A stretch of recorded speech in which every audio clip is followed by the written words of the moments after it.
Martedì 6 settembre, ore 16, l'ora in cui sono stati messi in vendita i biglietti per il concerto del 18 novembre di Claudio Baglioni al Teatro Pirandello di Agrigento.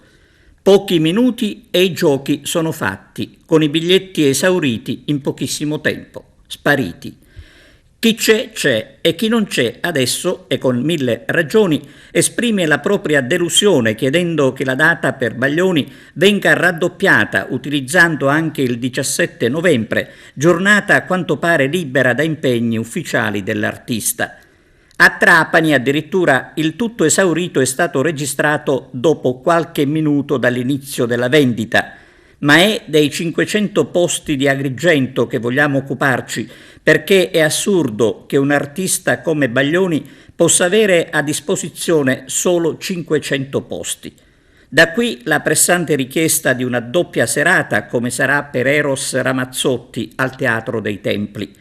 Claudio Baglioni si esibirà con lo spettacolo 12 note solo bis, ed è proprio il bis che chiedono gli agrigentini, come il signor Vincenzo, che sulla pagina Facebook di Baglioni scrive: «Caro Claudio, puoi esibirti anche il 17 novembre perché al Pirandello non ci sono più biglietti?»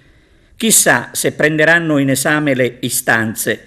Magari ci staranno pensando quelli della produzione e anche coloro che gestiscono gli eventi ad Agrigento. Sarebbe una bella risposta nei confronti di quanti vorrebbero ritentare per assicurarsi un biglietto e godersi lo spettacolo. Io, ha detto Baglioni, sui concerti tenuti nei teatri d'Italia ci ho messo la voce, le mani, il cuore. Gli altri hanno messo le emozioni, le grida e gli applausi, così che ogni concerto fosse speciale e si potesse ricordare. Ecco, appunto, si faccia in modo che anche il concerto di Agrigento si possa ricordare con il pubblico che chiama e l'artista che torna in scena e concede il bis. Il bis che qui ad Agrigento, lo ribadiamo, vuol dire 17-18 novembre. Per il momento non resta che attendere e, come si dice, la speranza è l'ultima a morire.